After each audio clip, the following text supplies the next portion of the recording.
Assalamualaikum warahmatullahi wabarakatuh. Perkenalkan, saya Nezia Dwi Alfiati. Saya di sini memerankan sebagai pasien.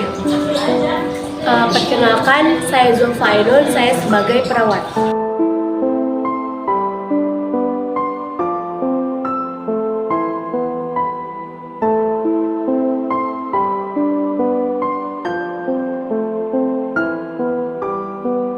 Pagi, Mbak. Perkenalkan, nama saya Zulfa, perawat di sini. Hari ini saya ulang pagi dari jam 7 sampai jam 2 siang.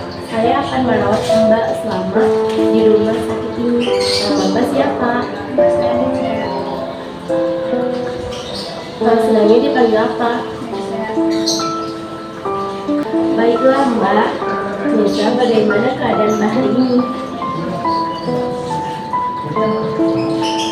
Mbak, bagaimana kalau kita berbincang-bincang tentang suara yang mengganggu Mbak dan cara mengontrol suara-suara tersebut? Apakah Mbak bersedia? Ya. Baiklah Mbak. Berapa lama Mbak mau berbincang dengan saya?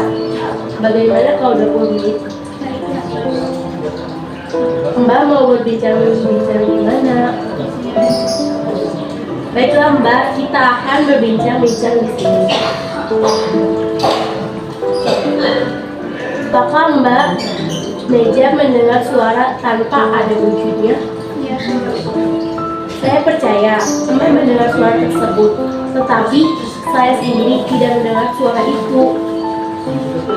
Apa yang dikatakan oleh suara yang Mbak dengar? Apakah Mbak mendengarnya terus-menerus atau seketika waktu? Suara itu mengejek saya. Saya mendengarnya kadang-kadang terus. Kapan yang paling sering Mbak mendengar suara itu? Siang hari setelah makan terus. Berapa kali dalam sehari Mbak mendengarnya? 3 sampai 5 kali. Pada keadaan apa suara itu terdengar? Apakah pada waktu sendiri? Iya, saat saya sedang duduk di kamar setelah sesuatu. Apa yang Mbak rasakan ketika mendengar suara itu? Bagaimana perasaan Mbak ketika mendengar suara itu? Saya merasa kesal mendengar suara itu. Kemudian apa yang Mbak lakukan?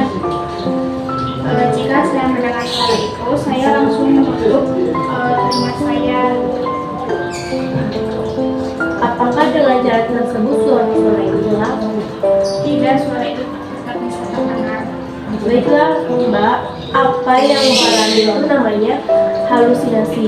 Ada 4 cara untuk mengontrol halusinasi yang Mbak alami, yaitu menghardik, minum obat, bercakap-cakap, dan melakukan aktivitas.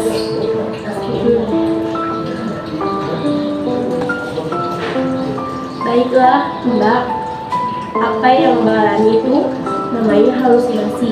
Ada 4 cara untuk mengontrol halusinasi yang Mbak alami, yaitu menghardik, minum obat, bercakap-cakap, dan melakukan aktivitas hari ini. Bagaimana kalau kita latih cara yang pertama dahulu, yaitu dengan menghardik? Apakah Mbak bersedia? Saya bersedia. Bagaimana kalau kita mulai saja? Saya akan mempraktikkan terlebih dahulu, baru Mbak mempraktikkan kembali apa yang telah saya lakukan. Begini Mbak, jika suara itu muncul, katakan dengan keras, pergi, saya tidak mau mendengar suara palsu kamu itu. Begitu ya Mbak. Coba perhatikan apa yang telah saya contohkan. Pergi, jangan pergi, suara palsu itu saya tidak mau mendengarnya. Wah, bagus sekali Mbak sudah bisa mempraktikannya. Bagaimana perasaan Mbak setelah bisa bercakap-cakap? Saya merasa baik. Baiklah Mbak, jika suara itu terdengar mengejek Mbak, apa yang Mbak lakukan? Coba dipraktikkan Mbak seperti yang telah kita pelajari. Akan mengatakan Pergi, saya tidak mau mendengar suara palsu itu. Bagus sekali Mbak, sudah bisa melakukannya. Bagaimana kalau saya kasih PR? Mbak bisa mencobanya sendiri ketika suara itu muncul dan setelah makan siang ataupun sebelum tidur. Baiklah Mbak, bagaimana kalau besok kita berbincang-bincang tentang cara yang kedua, yaitu dengan minum obat untuk mencegah suara-suara itu muncul. Apakah Mbak bersedia? Mbak maunya jam berapa? Bagaimana kalau jam 9? Baik, Mbak maunya di mana? Kita berbincang-bincang. di sini aja di taman. Baiklah Mbak, besok saya akan kesini jam 9. Saya permisi dulu. Assalamualaikum warahmatullahi wabarakatuh. Dan dari kami, Kurang lebihnya mohon maaf. wassalamualaikum warahmatullahi wabarakatuh.